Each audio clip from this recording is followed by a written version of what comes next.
एक बार की बात है। एक गांव और एक शहर दोनों बहुत करीब करीब थे। एक तरफ गांव में किशन नाम का एक आदमी रहता था और दूसरी तरफ शहर में अशोक नाम का बहुत बड़ा बिजनेसमैन रहता था। किशन और अशोक बचपन से एक ही स्कूल में पढ़े थे। अशोक किशन को उसकी गरीबी का हमेशा ताना दिया करता था। अशोक किशन को अपने घर का नौकर बनाना चाहता था ताकि वह अशोक को रोज नीचा दिखा सके। एक बार किशन की पत्नी माला की तबीयत बहुत खराब हुई। उसके इलाज के लिए 10 लाख रुपए की जरूरत थी। किशन बहुत कोशिश करता है लेकिन पैसों का बंदोबस्त नहीं हो पाता। फिर किशन मजबूर होकर अशोक के पास जाता है और पैसे मांगता है। किशन का यह हाल देखकर अशोक को बड़ा मौका मिल जाता है। वह सोचता है कि पैसों के बदले में किशन को अपना गुलाम बना सकता हूँ। इसीलिए वह किशन से कहता है, मैं तुमको पैसे दे दूंगा, मगर तुम मेरे पैसे वापस कैसे करोगे? मैं अपना घर तुम्हारे नाम कर दूंगा, मगर तुम्हारे घर की कीमत तो सिर्फ 5 लाख रुपए होगी और तुमको तो 10 लाख चाहिए। मैं तुम्हारे घर का नौकर बन जाऊंगा। जब तक तुम्हारा कर्ज ना अदा कर दूं, तुम्हारी सेवा करता रहूंगा। बदले में तुम मुझे आधी सैलरी देना और आधी काट लेना, ताकि मैं अपनी पत्नी का पेट भर सकूं। इस पर अशोक राजी हो जाता है और किशन को 10 लाख रुपए दे देता है। किशन अपना कर्ज उतारने के लिए अशोक के बंगले में माली बन जाता है। अशोक अपने घर में किशन की बहुत बेइज्जती करता है। वह किशन को बचा कुचा और अपना झूठा खाना देता था और अपने उतरन कपड़े भी देता था। एक बार अशोक किशन के पास जाता है और कहता है, किशन, देखो अपना हाल। तुम मेरा दिया पहनते हो, मेरा दिया खाते हो। देखना, इसी तरह तुम्हारी पूरी जिंदगी मेरी गुलामी में ही कट जाएगी। एक बार जब अशोक के घर में सब सो रहे थे, आकाश में 2 परियां आपस में लड़ती हुई आईं। उसमें से एक परी की छड़ी टूटी और सीधा अशोक के बंगले में लगी एसी पर आकर गिर पड़ी, जिसके कारण एसी चलते चलते खुद ब खुद बंद हो गया और वह एसी परी की छड़ी के संपर्क में आने से जादुई एसी बन गई। अशोक ने उस एसी को बहुत चलाने की कोशिश की, मगर एसी चली नहीं। अशोक ने सोचा, एसी खराब हो चुकी है, अब यह एसी नहीं चलेगी। अशोक के मन में किशन को कष्ट पहुंचाने और नीचा दिखाने का फिर एक विचार आया। अशोक ने सोचा, क्यों न ये एसी अपने नौकर किशन को दे दिया जाए। ऐसा करने से किशन खुश हो जाएगा और उसके बदले में अशोक के 1 महीने की आधी सैलरी भी काट ली जाएगी। जब अशोक ने अपना यह विचार अपनी पत्नी को बताया तो उसने कहा, जब किशन को पता चलेगा तो क्या होगा? किशन को पता चलेगा तो हम कह देंगे कि हमने तो तुमको सही एसी दिया था, तुमने ही हमारी एसी खराब किया है और अब तुम हमको एसी खराब करके दे रहे हो। अब तुमको हमारे घर में 1 महीने फ्री में काम करना पड़ेगा। अगले दिन जब किशन अशोक के घर काम करने आया तो अशोक ने किशन को सारी शर्तों के साथ एसी दे दिया। किशन एसी पाकर खुश था। उसने सोचा, मेरी पत्नी को बहुत गर्मी लगती है तो वह एसी को देखकर खुश हो जाएगी। फिर अशोक ने किशन से कहा, किशन, जाओ, मैं तुमको छुट्टी देता हूँ। आज तुम घर जाओ और अपनी पत्नी को एसी की ठंडी ठंडी हवा खिलाओ। जब किशन अपने घर जाता है तो किशन की पत्नी माला एसी देखकर बहुत खुश होती है। किशन जब एसी चलाता है तो एसी नहीं चलता। फिर वह एसी के कारीगर को बुलाता है और कहता है, भाई, इस एसी को चला दो, हमसे तो ये चलती नहीं है।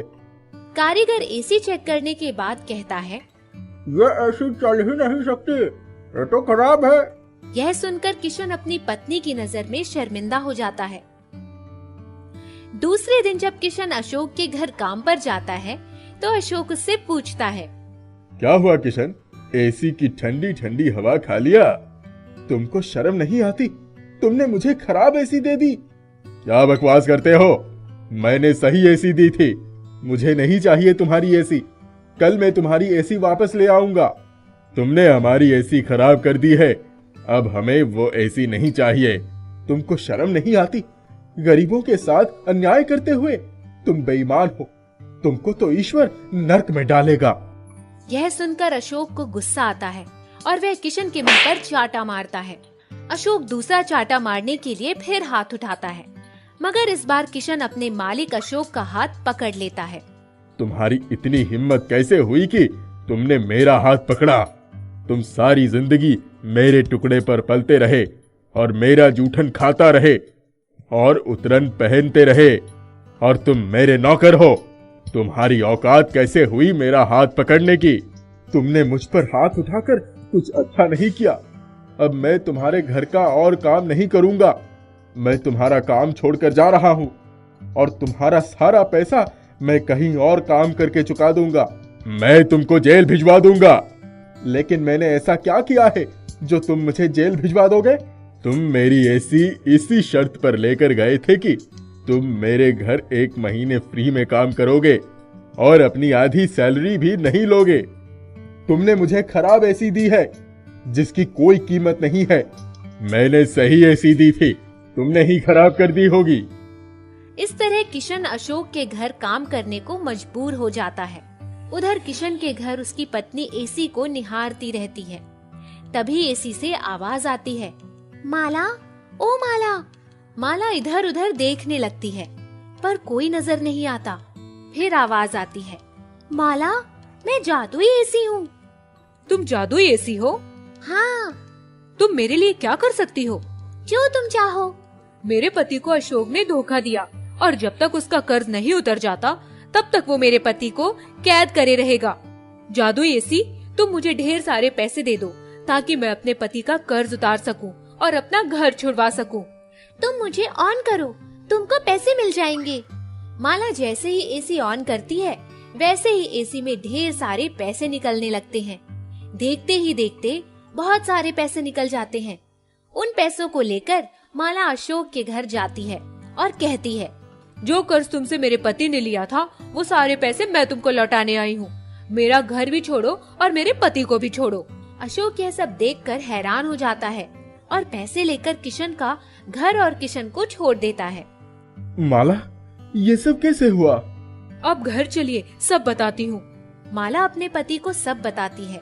कुछ दिनों के बाद देखते ही देखते जादुई एसी किशन और उसकी पत्नी को बहुत अमीर बना देता है।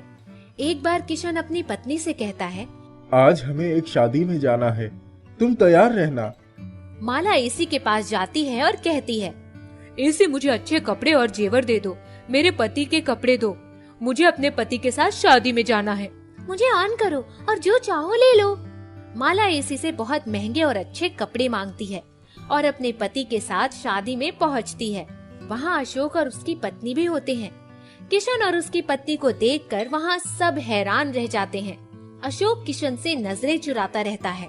किशन अशोक के पास जाता है और कहता है, मेरे सब्र का बदला तो ईश्वर ने मुझे दे दिया, मगर तुमने जो मेरे साथ जुल्म किया है उसका बदला अभी ईश्वर तुमसे अवश्य लेगा। कुछ दिनों के बाद समय करवट लेता है और अशोक के बिजनेस में घाटा होता है और उसकी सारी प्रॉपर्टी नीलाम हो जाती है। अशोक सबसे मदद मांगता है मगर उसकी मदद कोई नहीं करता। हार पछताकर वह किशन के पास सर झुकाए जाता है और रो रो कर अशोक से माफी और मदद मांगता है। किशन माला से कहता है कि पैसे ले आओ। माला जादुई एसी के पास जाती है और एसी ऑन करते ही उसको पैसे मिल जाते हैं। वह ढेर सारे पैसे लाकर अपने पति को दे देती है। किशन अशोक को पैसे देते हुए कहता है, तुमने मेरे साथ बहुत बुरा किया, मगर मैं फिर भी तुम्हारी मदद कर रहा हूँ, क्योंकि जो किसी की मदद करता है ईश्वर उसकी मदद करता है। ये बात हमेशा याद रखना। वो दूसरे गांव में रहने वाली एक लड़की रूपा से बहुत प्रेम करता था और रूपा भी राजू से बहुत प्रेम करती थी। जब उन दोनों के बारे में उनके घर वालों को मालूम हुआ तो दोनों के परिवार वालों ने दोनों का विवाह करने का सोचा। राजू के घर वाले रूपा के घर जाकर विवाह का दिन और तारीख तय कर आए। राजू और रूपा दोनों इस विवाह से बहुत खुश थे। एक दिन राजू ने रूपा को एक चिट्ठी लिखी और गांव के ही एक लड़के के हाथ रूपा को वो चिट्ठी भिजवा दी। जब रूपा ने वो चिट्ठी खोलकर पढ़नी शुरू की तो उस चिट्ठी में राजू ने ये लिखा था, रूपा, हमारे शादी की तारीख आने में अभी बहुत दिन बाकी हैं। क्यों ना हम शादी से पहले एक बार एक दूसरे से मिल लें? इसके जवाब में रूपा ने भी राजू को एक चिट्ठी लिखी और उसी लड़के के हाथ राजू को भिजवा दिया। जब राजू ने उस चिट्ठी को खोला तो उसमें रूपा ने लिखा था, ठीक है, मैं तुमसे मिलने के लिए तैयार हूँ, मगर मिलने की ये शर्त होगी कि हम केवल 1 घंटे के लिए ही मिलेंगे, फिर मैं अपने घर लौट जाऊंगी। एक दिन रूपा राजू से मिलने के लिए आ रही थी। राजू रूपा का बड़ी सेहत से इंतजार कर रहा था। अचानक राजू को दूर से रूपा आती हुई दिखाई देती है। रूपा राजू की तरफ आ रही थी। अचानक रूपा चिल्लाने लगती है। रूपा की आवाज सुनकर राजू रूपा की तरफ दौड़ता है और रूपा को हर तरफ ढूंढने लगता है, मगर रूपा कहीं भी नजर नहीं आई। फिर राजू हार थक कर वापस घर लौट आता है और सारा किस्सा अपने परिवार वालों को बताता है। राजू रोज उसी जगह रूपा को ढूंढने जाने लगा, परंतु रूपा राजू को नहीं मिली। एक दिन राजू वहीं बैठकर रो रहा था जहाँ से रूपा गायब हुई थी। तभी उसी रास्ते से एक फकीर गुजरता है। उस फकीर की नजर राजू पर पड़ती है। वो राजू के पास आता है और राजू से रोने की वजह पूछता है। राजू उस फकीर को सब कुछ बता देता है। मैं तुमको रूपा का पता बतला सकता हूँ, मगर रास्ता बहुत खतरों से भरा है। राजू खुश होकर फकीर से पूछता है, मैं रूपा को बचाने के लिए हर खतरों से गुजर जाऊंगा। ठीक है, मैं तुमको एक रास्ता बताता हूँ, जहाँ से तुम रूपा तक पहुँच सकते हो। तुमको रूपा तक पहुँचने के लिए जादुई गांव में जाना पड़ेगा, जहाँ तुमको 3 जादुई चीजों को पार करना पड़ेगा। वो 3 जादुई चीजें क्या हैं? वो 3 जादुई चीजें हैं दरिया, पेड़ और पहाड़। इससे ज्यादा मैं तुमको कुछ नहीं बता सकता। मुझे दरिया, पेड़ और पहाड़ तक पहुंचने का रास्ता तो बता दीजिए। फकीर राजू को रास्ता बता देता है और राजू उस रास्ते पर निकल पड़ता है। कई दिनों तक चलने के बाद वो एक गांव में पहुंचता है, जहां उसको एक छोटी सी दरिया दिखाई पड़ती है। राजू उस दरिया के करीब जाता और उस दरिया का पानी पीता है। फिर वो इधर उधर देखता है, मगर उसे आगे जाने के लिए कोई भी रास्ता नहीं दिखलाई पड़ता है। आगे जाने के लिए बस एक ही रास्ता उसे दिखता है, मगर वो रास्ता दरिया के उस पार था। वहां तक पहुंचने के लिए राजू को दरिया पार करना पड़ता। राजू सोचता है कि ये एक छोटी सी दरिया है, चलो तैर कर पार कर लेते हैं। यही सोचकर राजू उस दरिया में कूद गया और तैरने लगा। राजू जैसे ही दरिया के किनारे पहुंचा, वैसे ही दरिया का किनारा राजू से दूर हो गया। राजू के साथ कई बार ये हुआ। राजू तैरते तैरते थक गया। फिर राजू को दरिया के किनारे एक बहुत बड़ा पेड़ दिखलाई पड़ता है, जिसकी शाखें दरिया में लटक रही थी। राजू तैरते तैरते उसी पेड़ की शाखों तक पहुंचता है और उन शाखों के जरिए पेड़ पर चढ़ जाता है और फिर दरिया के उस पार उतर जाता है। जैसे ही वो दरिया के उस पार पेड़ से उतरता है, तो उसे याद आता है कि जिस पेड़ का जिक्र उस फकीर ने किया था, वो यही पेड़ है। जब वो अपनी मंजिल की तरफ आगे बढ़ता है, तो उसी पेड़ की शाखें राजू को पेड़ पे आकर लिपट जाती है और उसे आगे बढ़ने नहीं देती है। राजू खुद को छुड़वाने की बहुत कोशिश करता है, परंतु छूट नहीं पाता है। फिर उसके पैर में जमीन के अंदर से अचानक कुछ चुभने लगता है। वो जमीन खोदकर देखता है तो वहाँ धारदार एक चाकू था। वो फौरन जमीन से चाकू निकालकर उन सारी शाखों को काट देती है और खुद को छुड़वाकर चाकू लेकर वहाँ से भाग जाता है। कुछ दिनों तक चलने के बाद उसे एक पहाड़ जैसी गुफा दिखलाई पड़ती है। राजू उस गुफा के अंदर चला जाता है। वो गुफा के अंदर आगे बढ़ता है। अचानक गुफा की जमीन फट जाती है और राजू जमीन के अंदर चला जाता है। अंदर जाकर वो देखता है कि वो बहुत बड़े महल के अंदर है। महल के सिपाही उसे पकड़कर राजा के पास ले जाते हैं। वो राजा बहुत बड़ा जादूगर था, जिसने उस गांव को जादुई गांव बना दिया था। राजा राजू से पूछा है, तुम कौन हो और यहाँ क्या कर रहे हो? मेरा नाम राजू है और मैं यहाँ अपनी होने वाली पत्नी को ढूंढने आया हूँ। अच्छा, तुम्हारी होने वाली पत्नी कहाँ चली गई है? वो अचानक गायब हो गई थी। मुझे नहीं मालूम अब वो कहाँ है। ये सुनकर राजा अपने सिपाहियों से एक लड़की को बुलवाता है और राजू से पूछता है कि क्या यही वो लड़की है? हाँ, ये वही है। मैं इसे यहाँ से ले जाना चाहता हूँ। तुम इसे यहाँ से नहीं ले जा सकते क्योंकि मैं इससे शादी करना चाहता हूँ। ये सुनकर राजू को बहुत गुस्सा आता है और वो उस राजा को अपना जूता फेंककर मारता है। राजू की इस हरकत पर राजा को गुस्सा आ जाता है और वो अपने सिपाहियों से कहता है, इसे ले जाकर आग के दरिया में डाल दो। ये सुनकर राजू कहता है, मुझे मारने से पहले मेरी आखिरी ख्वाहिश पूरी कर दो। तुम्हारी आखिरी ख्वाहिश क्या है? मारने से पहले हम तुम्हारी आखिरी ख्वाहिश जरूर पूरा करेंगे। बोलो। मैं आपसे गले मिलना चाहता हूँ। गले मिलना चाहते हो? अच्छा, कोई बात नहीं, आ जाओ, मिल लो मुझसे गले।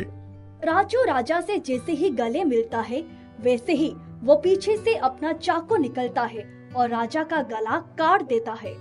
गला कटते ही राजा जो जादूगर था उसका सारा जादू खत्म हो जाता है और उसके सिपाही और महल दोनों गायब हो जाते हैं। राजू रूपा को लेकर वहाँ से अपने गांव आ जाता है और दोनों शादी करके खुशी खुशी रहने लगते हैं। रमेश अपनी दादी के साथ एक छोटी सी झोपड़ी में रहता था। उसके दादाजी बहुत पहले दिल्ली कमाने गए पर लौट कर नहीं आए। माँ बाप बचपन में ही मर गए थे। दादी बड़ी बड़ी कोठियों में काम करके उसको पढ़ा लिखा रही थी, लेकिन कुछ दिनों से उनकी आंखों से कुछ दिखाई नहीं पड़ रहा था, इसीलिए सारे काम छूट गए थे। एक दिन रमेश किसी काम की खोज में निकल पड़ा। उसने इधर उधर देखा। एक चौराहे पर भीड़ लगी थी। सुबह का वक्त था। एक जगह उसने देखा कि बहुत सारे मजदूर खड़े हैं। वह भी उनमें जाकर शामिल हो गया। पूछने पर पता चला कि जिन लोगों को मजदूरों की जरूरत होती है वो यहीं से मजदूर ले जाते हैं। उसने सोचा, कुछ काम नहीं मिल रहा है तो मजदूरी करके ही गुजारा कर लेता हूँ। कोई आता तो सारे मजदूर उधर लपक जाते। वह कुछ लोगों को लेकर चला जाता। वह सारे दिन वहीं खड़ा रहा पर उसे किसी ने नहीं पूछा। उसके पास एक बूढ़ा आदमी बैठा था। उसने कहा, बेटा, उन लोगों को काम करवाने के लिए एक मजदूर चाहिए। तुम्हें देखकर लगता है पढ़े लिखे हो, इसीलिए तुम्हें किसी ने नहीं बुलाया। और आपको? उस बूढ़े ने उदास होते हुए कहा, मैं तो बूढ़ा हो गया हूँ और वैसे भी मुझे काम कौन देगा, पर रोज अपनी किस्मत आजमाने आ जाता हूँ। कोई तो होगा जिसे मेरी जरूरत होगी। दूसरे दिन वह मजदूरों जैसे कपड़े पहनकर मजदूरों वाली लाइन में लग गया। उस दिन तो वाकई में उसे काम मिल गया। ठेकेदार ने कहा, ईंट गारे का काम है, 300 रुपए रोज के मिलेंगे। रमेश ने झट से हाँ कर दिया। दिन भर की कमर तोड़ मेहनत के बाद वह शाम को जब दादी के पास आया तो दादी उसी का इंतजार कर रही थी। उसने पैसे लाकर दादी को दे दिया और बोला, दादी, ये मेरी पहली कमाई है। मैं जहाँ काम कर रहा हूँ वो एक ऊंची इमारत का काम है। मुझे रोज काम मिल जाएगा। दूसरे दिन जब वह काम से वापस आने के लिए घर की तरफ जाने लगा तभी उसके पैरों में ठोकर लगी। उसने देखा कि एक हथौड़ा गिरा था। उसने हथौड़े को उठाकर बैग में रख लिया। जब वह झोपड़ी में पहुंचा तो दादी खाने की तैयारी कर रही थी। उसने बैग में से हथौड़ा निकालकर दादी के हाथ में दे दिया। दादी ने कहा, ये तो बिल्कुल नया लग रहा है। उसने हथौड़ा उठाकर रख दिया।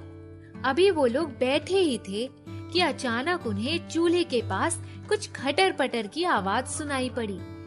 देखा तो चूल्हे पर खीर रखी थी और 2 थालियों में तरह तरह के व्यंजन सजे थे। दोनों आश्चर्य से भरकर एक दूसरे का मुंह देखने लगे। दादी बोली, आज तक तो ऐसा कभी नहीं हुआ। ये हथौड़ा जादुई तो नहीं? आश्चर्यचकित से दोनों ने खाना तो खा लिया, लेकिन समझ में नहीं आ रहा था कि ये कैसे हुआ। सुबह सोकर उठे तो दोनों थालियां सोने के सिक्कों से भरी रखी थी। रमेश ने हथौड़े को उठा लिया और दादी से बोला, दादी, ये जादुई हथौड़ा है। अगर हमारी झोपड़ी भी हवेली बन जाए तो हम कितने आराम से रह सकते हैं ना? उसके इतना कहते ही झोपड़ी सभी सुख सुविधाओं से भरी हवेली में बदल गई। रमेश खुशी से झूम उठा और कहा, मेरे प्यारे हथौड़े, मेरी दादी की आंखों की रोशनी वापस कर दो। दादी की आंखों की रोशनी सचमुच वापस आ गई। दादी पोते पूरी हवेली घूम घूम कर देखने लगे। उन्होंने देखा उनकी हवेली के पीछे ही एक खूबसूरत सा बगीचा था। उस रात दोनों को नींद नहीं आई। कभी इतने आराम की आदत नहीं थी ना। रमेश ने सोचा, उस दिन जो बूढ़े बाबा लाइन में लगे थे उनको भी यहीं ले आता हूँ। अब हमारे पास कोई कमी नहीं है। नौकर चाकर सब हैं, वो भी आराम से रहेंगे। बाबा की सलाह से मैं कोई अच्छा सा काम कर लूंगा। दूसरे दिन सुबह सुबह जब वह उस जगह पर पहुंचा तो बाबा लाइन में लगे थे। उसने बाबा से कहा, बाबा, आप मेरे साथ चलिए, आपके लायक काम मिल गया है। बाबा उसके साथ उसकी हवेली पर आ गए। उन्होंने कहा, अब किसकी हवेली है? आप अंदर तो चलिए। बाबा जब अंदर गए तो रमेश ने कहा, आप बैठिए, मैं आता हूँ। वह दादी के पास गया और उसने कहा, आप चलकर बाबा से मिल लो। दादी जैसे ही भीतर आई और बाबा पर उसकी नजर पड़ी, उनके पैर वहीं स्थिर हो गए। उनकी आंखों से आंसुओं की धारा बहने लगी। दोनों एक दूसरे की तरफ देख रहे थे। रमेश ने दादी को पकड़कर हिलाया और बोला, दादी, क्या हुआ आपको? बाबा रोते हुए बोले, बेटा, मुझे नहीं पता था कि तुम मुझे मेरे परिवार से मिला दोगे। कहकर उसने रमेश को गले से लगा लिया। दादी ने कहा, आप कहाँ चले गए थे? मैंने 15 सालों तक कितनी तकलीफें सही। अकेले ही अपने बेटे बहू का दुख सहा और अपने छोटे से रमेश के सहारे जीवन काट दिया। बाबा ने बताया कि दिल्ली कमाने तो गए, पर एक दिन जब वो काम से लौट रहे थे तो कोई आदमी एक सेठ को चाकू मारकर भाग गया। वो सेठ को बचाने गए, पर चाकू पर उनके हाथों के निशान देखकर पुलिस ने उन्हें पकड़ लिया। उन्हें झूठे केस में जेल हो गई। जेल से छूटने के बाद जब अपने घर आए तो वह घर बिक गया था। तब से वो रोज अपने परिवार को ढूंढते ढूंढते बूढ़े हो गए। अब तो उन्होंने उम्मीद भी छोड़ दी थी। रमेश दौड़कर जादुई हथौड़ा ले आया। उसने दादाजी को उसके बारे में बताया और बोला, दादाजी, ये इसी जादुई हथौड़े की वजह से संभव हुआ है। उनका पूरा परिवार फिर से एक हो गया। उन लोगों ने बाकी का जीवन सुख से बिताया। बहुत साल पहले की बात है। एक छोटे से गांव में एक सरोजनी नाम की महिला अपने बेटे आलोक और बहू निर्मला के साथ रहती थी। आलोक एक छोटी सी दुकान पर काम करता और जैसे तैसे उनके परिवार का गुजारा होता था। पैसों की कमी की वजह से सरोजनी हमेशा चिड़ी हुई होती थी और अपना गुस्सा ज्यादातर अपनी बहू पर उतारती थी। निर्मला एक बहुत ही नेक दिल की महिला थी और वह जब भी मौका मिलता पशु पक्षियों की सेवा करती। जैसे वह किसी गाय को कभी खाना खिलाती या चिड़ियों को दाने देती। सरोजनी को यह सारी चीजें फिजूल खर्च लगती थी और हमेशा निर्मला को यह सब करने से मना करती। बहुत जल्दी से खाना लगा दो, आलोक के आने का समय हो गया है। मेरा बेटा भूखा होगा। जी मैं तैयार करती हूँ, बस मुझे थोड़ा सा समय दीजिए। मैंने अभी चिड़िया की मटकी में पानी रखा है, हाथ धो लूं तो तैयारी करती हूँ। मैंने तुम्हें कितनी बार समझाया है, इन चिड़िया गाय भैंसों को तुम खाना पीना देना बंद कर दो। यह सिर्फ गंदगी फैलाती हैं। तुम्हें यह खाना थोड़ी लाकर देंगी, ना तुम्हारा कोई फायदा करेंगी। माँ जी, कभी कभी बिना फायदे की भी कोई काम करना चाहिए। ऊपर वाला सब देखता है। ऊपर वाले का तो पता नहीं, लेकिन तुम्हारी यह बेवकूफियां मैं जरूर देख रही हूँ। निर्मला, जल्दी से खाना लगा दो, आज बहुत ही भूख लगी है, आज थक गया हूँ। बेटा, तुम्हारा खाना लग रहा है, मैं तब तक तुम्हारे लिए पानी लेकर आती हूँ। अरे यह क्या, घड़े में तो पानी नहीं है। निर्मला, तुमने सारा पानी चिड़िया की मटकी में डाल दिया। मेरे बेटे के लिए पानी ही नहीं है। आप मुझे 1 मिनट दीजिए, मैं भाग कर जाती हूँ और कुएं में से पानी लेकर आती हूँ। कोई बात नहीं निर्मला, मैं रुका हूँ, तुम जाओ पानी लेकर आओ। अरे यह पागल औरत इतना भी नहीं समझती कि अपने पति के लिए पानी रखना चाहिए था। इसने सारा पानी चिड़िया की मटकी में डाल दिया। निर्मला बड़ी ही तेजी से कुएं से पानी लेकर आई। आलोक, सरोजनी और निर्मला बैठकर आराम से भोजन करते हैं। आलोक वापस अपने काम पर चला जाता है। अब बहुत हुआ, अब अपनी इस बेवकूफियों को बंद करो। हमारे पास न इतने पैसे हैं और न ही इतने साधन कि हम पशु पक्षियों की मदद करें। माँ जी, आप चिंता ना कीजिए, अब से मैं बिल्कुल ध्यान दूंगी कि पहले मैं घर का सारा काम निपटा लूं, उसके बाद मैं ऐसा कुछ करूं। इतने में एक सफेद गाय निर्मला के घर के सामने आती है। उस गाय को जो खाना बचा हुआ रहता है वह दे देती है। आज भी वह उसे खाना देने जाती है। लो, आ गई तुम्हारी प्रिय मित्र। अभी कुछ देर पहले हमने बात की थी, यह सब बंद करो, लेकिन यह नहीं सुधरने वाली। यह सुनकर निर्मला के पैर रुक जाते हैं और हाथ में बचा कुचा खाना लिए खड़ी रहती है और गाय को देने नहीं जाती। जब काफी समय बीत जाता है और गाय दरवाजे से हटती ही नहीं, तब सरोजनी खुद निर्मला से बोलती है, जाओ खाना दे आओ, लगता है यह मानने वाली नहीं है। निर्मला गाय को खाना दे देती है और गाय उसे बड़े प्रेम से खा लेती है। गाय के सींग में एक धागे से एक पत्ता बंधा होता है। निर्मला को लगता है शायद उससे गाय को दिक्कत हो रही होगी। वह धागा खींच लेती है और पत्ती नीचे गिर जाती है। जैसे ही पत्ती नीचे गिरती है, एक घंटी की आवाज आती है। निर्मला अचंभे में पड़ जाती है। एक पत्ती में से घंटी की आवाज। वह पत्ती को उठाती है और उसे थोड़ा सा हिलाती है और जैसे कोई घंटी बज रही हो वैसी आवाज उसमें से आती है। निर्मला समझ जाती है यह कोई साधारण पत्ती नहीं। वह पत्ती को घर के अंदर रख लेती है। कुछ देर में पत्ती को घुमाकर देखती है तो उसकी दूसरी तरफ कुछ लिखा होता है। उस पर लिखा होता है, सच्चे मन से जो भी मांगो क्षण भर में पा जाओगे। इस पानी की तकलीफ से परेशान हो चुकी हूँ। किसी को एक गिलास पानी भी पीना होता है तो मुझे धूप में घड़ा लेकर कुएं तक जाना पड़ता है। काश मेरी यह दिक्कत खत्म हो जाए। और फिर निर्मला उस पत्ती को एक घंटी की तरह बजा देती है। उसके बाद तो चमत्कार हो जाता है। निर्मला के घर के ठीक सामने जमीन में से पानी निकलने लगता है। पानी की धार इतनी तेज हो जाती है, सब लोग वहाँ एक पानी का कुंड बना देते हैं और आसपास के सभी लोग वहाँ पानी भरने लग जाते हैं। निर्मला बहुत खुश हो जाती है और समझ जाती है कि यह पत्ती कोई साधारण पत्ती नहीं है, यह एक जादुई पत्ती है। गरीबी ने उनकी चादर छोटी कर दी थी। वह सिर्फ सादा भोजन कर पाते थे।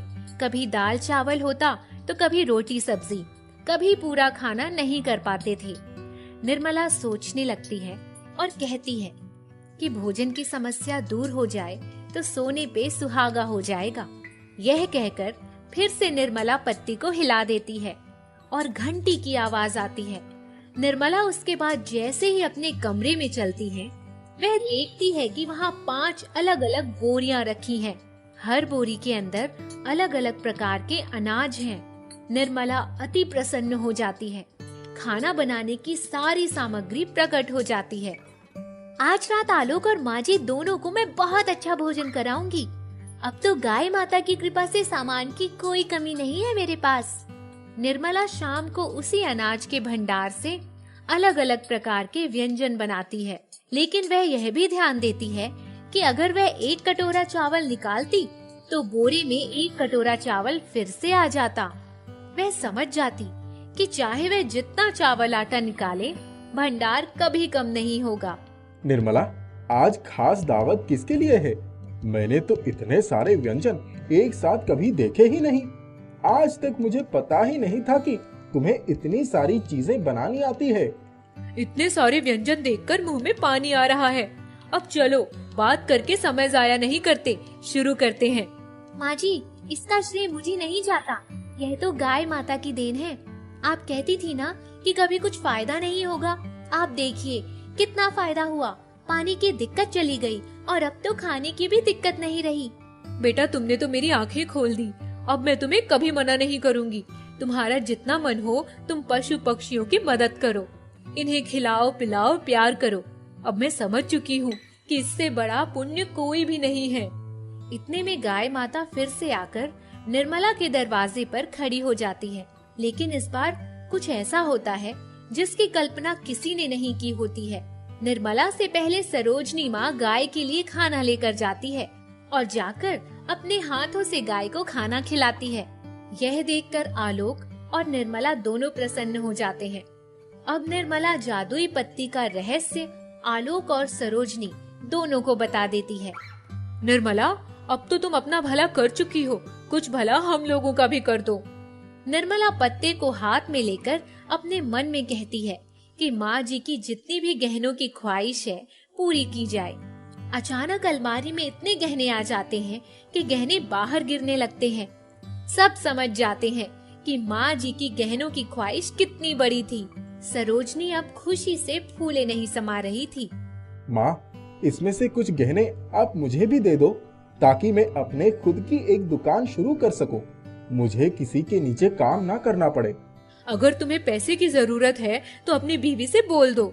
मेरे गहने क्यों मांग रहे हो, वह तुम्हें पैसे दे देगी। जादुई पत्ते का इस्तेमाल करके निर्मला अब आलोक के लिए पैसों का इंतजाम करती है और आलोक अपने खुद के लिए एक दुकान खोल लेता है। अब उनका घर काफी खुशहाल हो जाता है। न उन्हें पैसों की कमी होती, न ही खाने पीने की। अब सरोजनी गाय माता का उपकार भूल चुकी होती है। उनका घमंड और चिड़चिड़ापन वापस आ जाता है।